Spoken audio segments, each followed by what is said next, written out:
And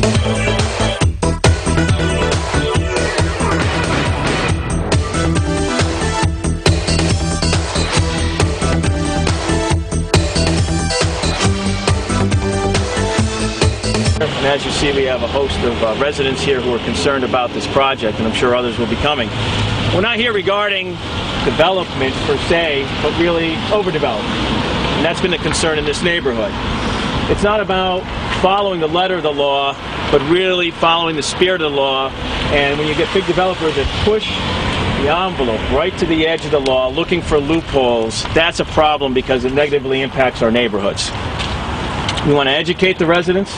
You guys, unfortunately, have had a hands-on education here, learning about deed restrictions, zone changes, seismographs, blasting, but we want to educate other residents throughout the city of Danbury to be careful of these things. Deed restrictions, covenants for open space, environmental covenants, rights to pass over property. Many of those will not be enforced by the town, as you've learned. They'll not be enforced by the state. The only way to enforce them is through expensive private lawsuits oftentimes. And I know that many of you have discussed that in dealing with this project and maybe other things, other projects in the neighborhood. We're also here to tell developers that they need to go beyond the letter of the law and the limited requirements and reach out to the neighbors and see how they can address the neighbors' concerns, whether it's blasting and rattling, pictures off walls, cracking windows, breaking vases because of the blasting. Even if it's within the legal limits on the seismographs, that doesn't necessarily mean they can't adjust a little bit. Maybe use a different approach to develop the property in order to address those concerns. The siltation fence here is collapsed. There's rocks going out onto the sidewalk. I've heard neighbors talk about rocks going out onto the road during rush hour and all hours of the day. That needs to be addressed. The overall traffic concerns, obviously when this project is done, is going to have to be addressed. This is a dangerous, heavily traveled intersection. A lot of, I understand children using the sidewalk very often. We want to make sure that that's addressed. It's about being a good corporate neighbor, and we have a lot of good corporate developers in Danbury who take the extra step, to take that high road. Unfortunately, sometimes what we've seen is people take shortcuts. They deviate from the high road. And unfortunately with BRT, we've had this downtown with Crosby Street development, where, and it's been an issue of mine and many of these council people for several years, where they promised affordable middle-income housing for families starting with disposable income to come downtown. Instead, they got their multi-million-dollar tax break, flipped it and turned it into dormitory student housing. Students don't have a lot of disposable income. Didn't bring a single new person downtown to come to our restaurants, but they have their millions in tax breaks. That's what I'm talking about deviating from, the high road. How is that allowed? That was passed by the City Council several years back, an ordinance allowing these tax breaks. BRT made representations to the Council that they would build this housing. It would be for, middle-income families starting. And because of, again, that's to talk about loopholes or pushing the letter of the law, because dorms are still residential, they were able to change the initial proposal from affordable apartments for middle-income and lower-income families with some disposable income to dorms, because it complied with the letter of the law. But we felt, many of us on the council and other elected officials felt it violated the spirit of the law. But unfortunately, we couldn't roll it back legally for BRT. How do engineers say that it's okay to blast and that it's not going to affect anybody's house and it's affecting people's houses? That's the issue here, and that's what I want to hear from some of the neighbors. Local concerns regarding Jeffrey Court go back to 2005. Many of you guys fought the larger development that was proposed here, close to 48 units. You came together. The Planning Commission denied those exceptions that they needed and the variances that were needed. And this is a smaller project, but again, it doesn't mean that they can't do better by the neighborhood. And that's what this is all about.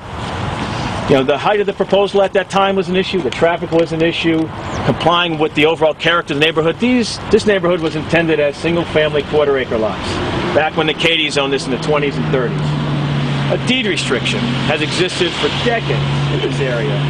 Now I know, there has been a zone change that occurred in the 1980s. The multifamily homes were allowed here. That's what people need to understand. Even if there's a deed restriction, city zoning doesn't have to comply with deed restrictions. And so people think they're protected by these deed restrictions. Unfortunately, unless you come up with a private lawsuit, oftentimes the city's going to look at the zone, say it complies with the zoning regs, they're going to be allowed to build. And that's unfortunately what you folks have come up against.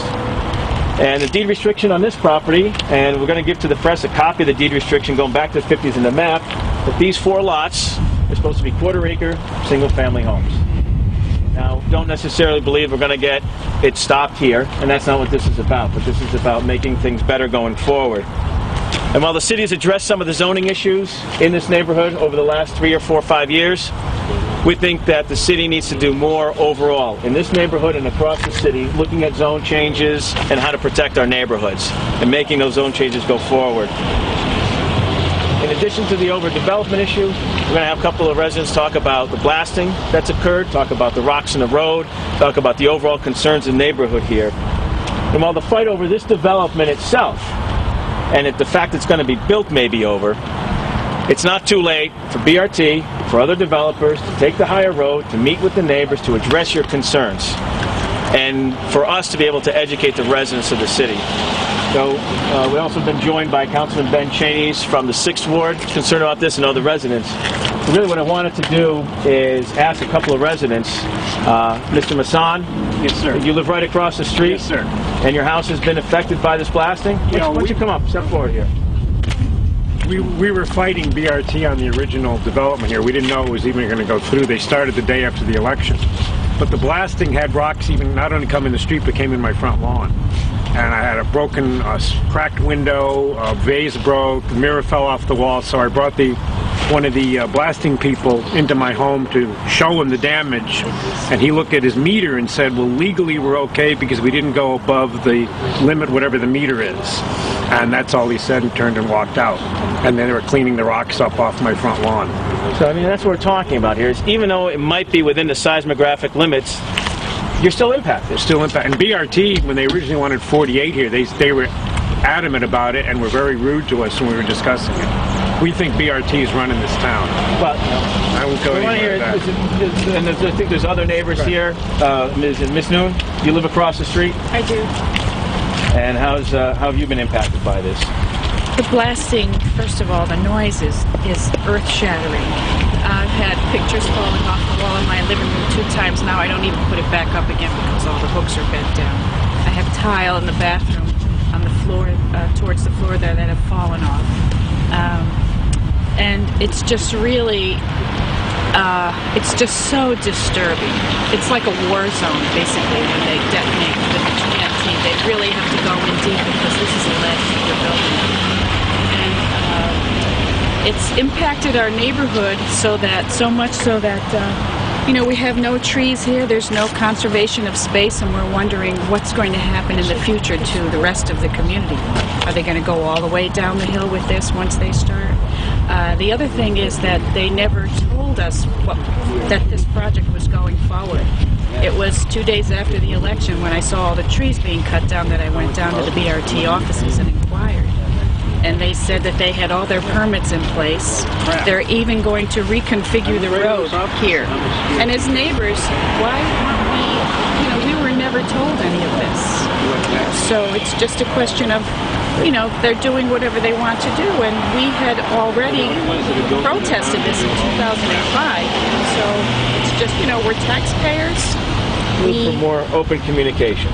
Keep the lines. If you had more open communication, maybe met with them, understood what was happening, you know, that may help in explaining things and addressing problems in the neighborhood. And I know we talked a little bit. I know some of the neighbors are going to see some younger people. Talk about the sidewalk. Has anybody had experience with seeing rocks in the road on the blasting? You have. I mean, right now there's rocks going into the sidewalk about halfway in. Seeing that, and a bunch of silt fences. I just step forward, and you know, have you seen? Yeah, I just walked up the hill, and there's about 4 or 5 sections of the silt fence that are totally buried, and the rocks and the dirt are on the sidewalk. So I would imagine as the days, you know, I know it's hard to keep it off there while you're working, but maybe you should have somebody clean that off, because this sidewalk is used exclusively from Broadview by 100 students a day anyways, because that was the main reason they built this a couple years ago. How long has it been going on with the sidewalk? Has this been basically through the whole project? I'd have to say. When they were blasting down on this edge anyways. I think when they were back here it was, you know, pretty much alright. This lady there. Good enough. Any other folks have any comments or concerns they want to raise? I mean, we have the press here, we have our council people here. We want to hear from you. Yes. No, I'm going to speak, Tom. I just want to... Oh, okay. We have Mr. John Noon, who's really helped organize the neighbors, brought us here, brought this to our attention. Say a few, Mr. Noon. Yeah, hi, Tom. And all the councilmen and the state representative Tabareski. I'd like to thank you all for coming today. I really appreciate you coming down. I live right across the street here, and Tom was asking about the rocks in the road. And I can tell you that on one occasion I was driving up the road, and they had just set off a blast, and there was boulders literally in the road. And the workers were coming to just kind of scrambling to pick them all up with their backhoes, not even realizing what they're doing. The blasts are so large here that they rattle my house, and I've talked to many of the neighbors, and we got neighbors that live 4 blocks away that are telling me that the studs are starting to loosen up on their walls and everything. So even though the seismograph readers come every day and they tell us that they're within their limits, the blasts are rocking our houses and they're causing some damage. We've got people up the hill here telling me that their hearing is being compromised, and just all kinds of stories from everybody, and it all kind of focuses on the blasting. But my biggest issue with this whole thing is that BRT failed, and the city planning department, I guess you'd say, failed to even recognize us neighbors. And there is a deed restriction here. Everybody in this neighborhood, or most of the people that live in this neighborhood, have honored that deed restriction and not built 3-family houses, which the city says is allowable here. We've all honored that and kept our 1 or 2 family houses that existed since this deed restriction was started in the 40s. And that restriction was designed to protect the value of our houses and to protect the quality of life here. But we've all honored that, and the only people who have dishonored it are the large developers who've come in here and done things like this. And again, BRT fails to even talk to us neighbors and just reassure us that what they're doing is going to be fine. They don't want to show us their plans. They don't want to do anything like that. And even the city of Danbury seems to not, or the planning department at the city of Danbury seems to not even know what the plans are for the future of this project here. Again, the first time we knew about this project was when the big trucks rolled in here and they cut down the forest. A 100-year-old forest sat here for so long, and they just came down and ripped it all down in about a week. So you can see the damage that they've caused. They're hauling the mountain away, and it's just a big mess. And we're afraid, we have a deed restriction. It can be enforced through law, but we have to find a lawyer who can do that for us. And we hate to see the project stop at this point, but we don't want to see big cluster houses here, taking up all the space that we have. If you go look down on Virginia Avenue, what the developers did down there, it's horrible.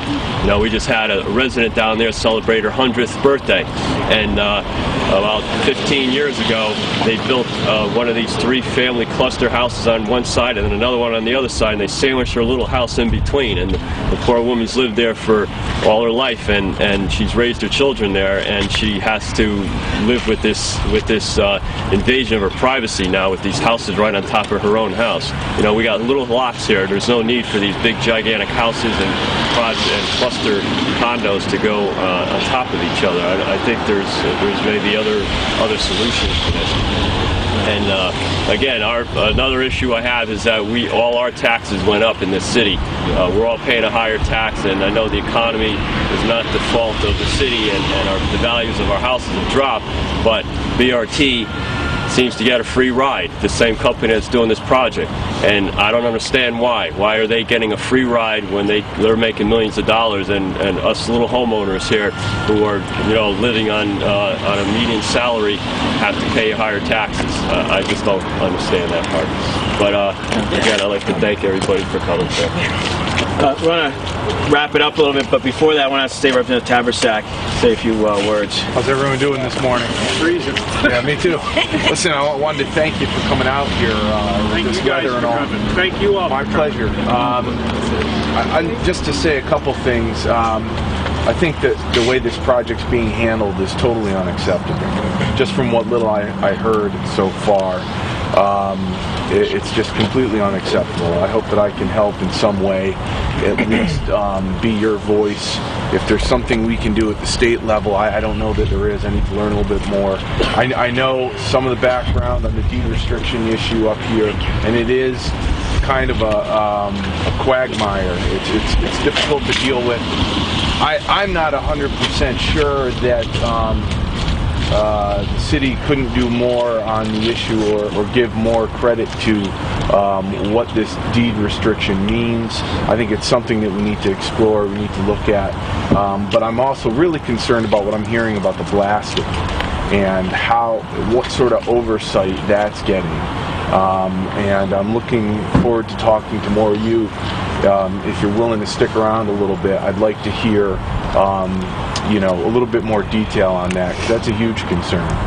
So thank you for coming again, and we'll talk further.